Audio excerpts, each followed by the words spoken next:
As a DoorDasher, we all have that worry in the back of our head, especially women, but not limited to just women. All DoorDashers have a worry in their head of something going wrong, whether it's meeting a predator or meeting somebody that's violent or being in the wrong place at the wrong time, getting robbed, getting the food stolen, whatever it may be. We've had that worry in the back of our head. Well, recently on July 7th, this happened to a DoorDasher. A DoorDasher delivered the food to the wrong address, and then once they realized they delivered to the wrong address, went to go get the food so they could deliver to the right person. And unfortunately, something went wrong, as we're about to see in this clip. First on Fox, a routine delivery turned harrowing in O'Fallon as what began as a food delivery escalated into a shocking act of violence.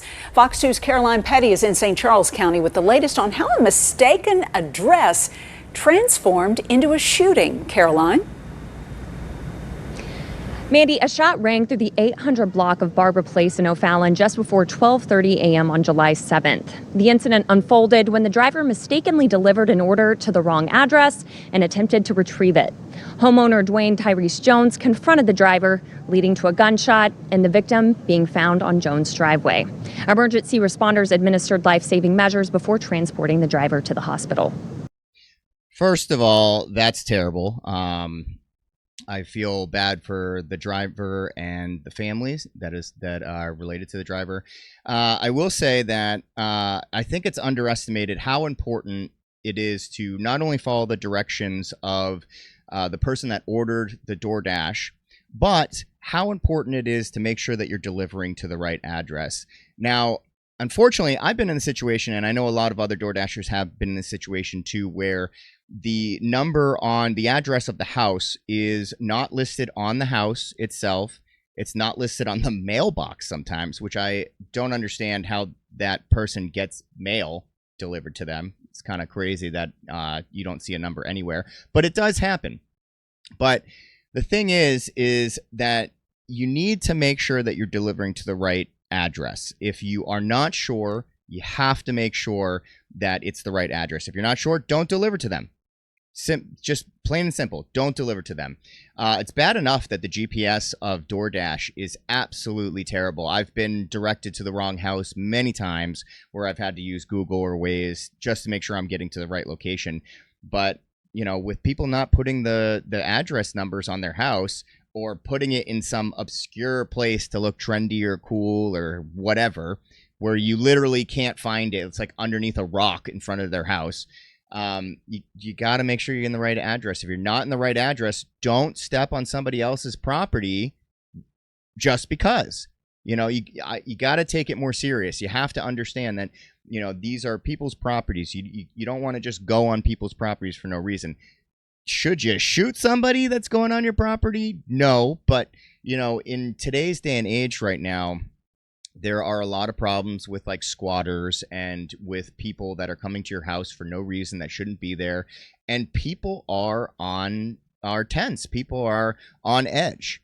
You know, people are worried about certain things. They're worried about crime, especially in certain states like New York and California and other places where crime has been heightened over the last couple of years. People are concerned and they want to be able to defend themselves from anything that's happening. If they don't know that you're DoorDash, especially considering the person went back to the address, obviously not carrying food because they're trying to retrieve food, it might look like you're trying to steal something or break in or do something that you shouldn't be doing. Should they be shot? Absolutely not. But, you know, then again, I'm just saying you got to make sure if you're stepping on somebody's property, it's for the right person and you make it clear that you're delivering food. Let's continue with the video. He's still in the hospital. He's gone through a number of surgeries already, and he's still in very, very critical condition. DoorDash, a popular food delivery service, is widely utilized around St. Charles County and takes several measures to ensure their drivers' safety. They partnered with ADT to give drivers access to agents and direct lines to 911. But in moments like this, what more can be done to protect drivers? I mean, that's a good point. First of all, I'm glad that this person is not dead. they might be in critical condition, but at least it could always be worse. They couldn't be not alive right now. So I'm glad that they're still alive. The safety measures on DoorDash, I understand they're doing that to help. In this scenario, though, if you just get shot by somebody, what are you supposed to do? Have your DoorDash app open and like ready to hit that button. I don't think there's a lot of help DoorDash can give you in those type of situations. You really just need to not put yourself in those situations to begin with. Yeah, I don't know. I mean, like, we all had that warning with DoorDash when they say, do you feel safe? I mean, there's a lot of times I don't feel safe, but what is that really going to do? I don't know if DoorDash actually does anything with that data. If you say that you weren't safe, do they stop giving orders in that location? I really highly doubt it, right? So let's see what the businesses have to say.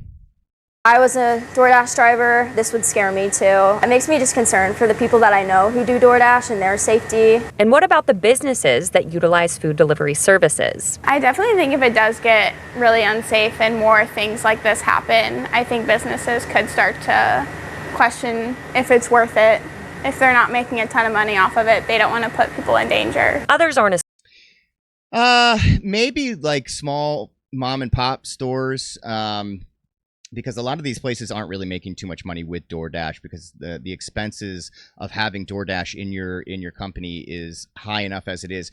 But the bigger companies that do a lot of traffic with DoorDash or Uber Eats, et cetera, because you wouldn't just get rid of DoorDash, you'd get rid of all your delivering. You get rid of delivering in general. How could you get rid of just DoorDash and not get rid of Uber Eats, not get rid of Grubhub, not get rid of your own delivery drivers? You'd have to really get rid of all of them. And that's going to be a huge hit on your business. You might not make too much money from DoorDash, but the amount of business where it's basically like having advertisement. DoorDash is like an advertisement for them because it's on their website. When people go to look for ordering food, they're going to see your business there, and that drives business into your restaurant when they're not ordering DoorDash. Maybe they enjoyed your food when they ordered DoorDash and they're like, oh, hey, you know what? This is a really awesome place. I'm going to bring my girlfriend on a date, or I'm going to bring my family on a Friday night to go eat inside that restaurant. I really don't think businesses are going to get rid of it just because of one case that happened in one state out of all the other states and all the other instances that could have happened. But that's just my opinion. as quick to possibly ditch the service. It's kind of a double-edged sword. If that system imploded, then all those people would be finding other jobs somewhere else. So it's half a dozen of one, six of the other, right? In this situation, I just don't think that there was anything that the driver did that warranted this kind of action.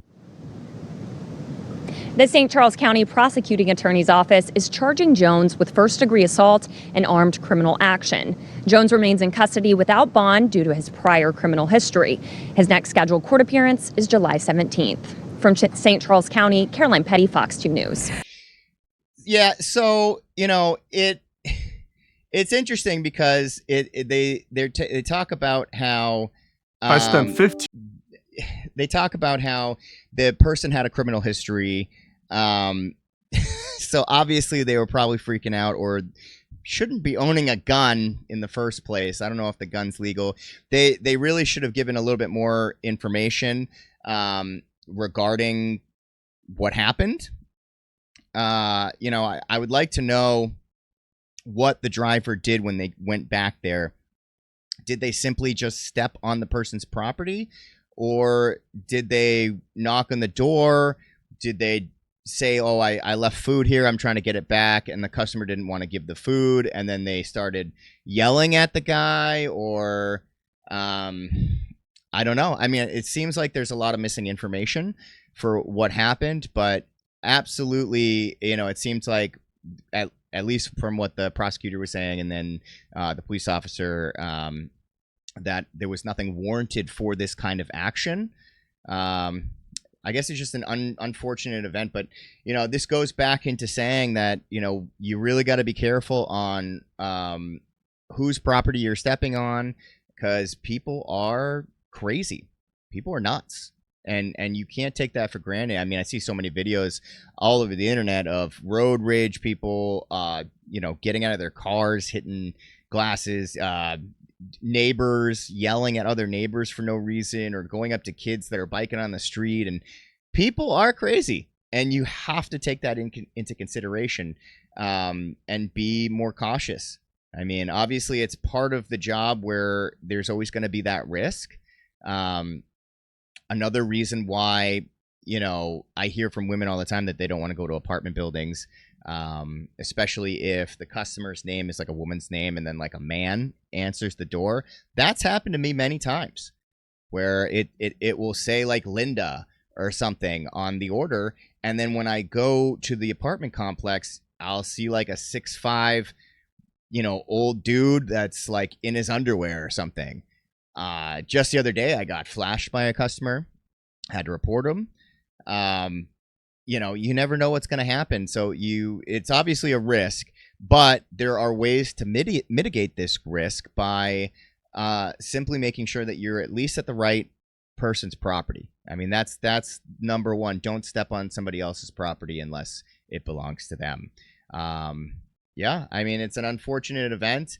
I hope to see less of this. I don't really see it too often, honestly. This is one of the first news things that I've heard of it. I did hear about the one with the guy in the mall with the pranksters, but that was nothing on his fault. The pranksters just went up to him randomly. But yeah, let me know what you guys think in the comments below. I'd love to hear your thoughts on this. If there was anything that DoorDash could do to help aid in this situation, or if it was the driver's fault, or if the driver was just unlucky. Was the driver just unlucky and just a crazy person was there and there was nothing he could do?